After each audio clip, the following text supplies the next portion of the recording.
Christ Baptist church స్త్రీల సమాజం ఆధ్వర్యంలో లెప్రసీ రోగులకు దుప్పట్ల పంపిణీ కార్యక్రమం జరిగింది. కాకినాడ మహాత్మా వీధిలో గల సిబిసి చర్చ్ ప్రాంగణంలో లెప్రసీ రోగులకు దుప్పట్లు పంపిణీ కార్యక్రమాన్ని నిర్వహించారు.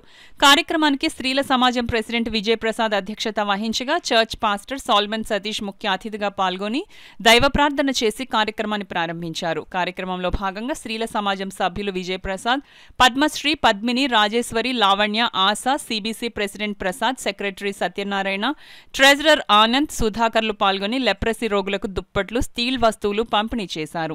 ఈ కార్యక్రమంలో సంఘస్థులు సుధారాణి, ఉమా, సుశీల, మేరీరత్నం, సూర్యకాంతం, పాస్టరమ్మ షారోన్లు, లెప్రసీ రోగులు పాల్గొన్నారు. అందరికీ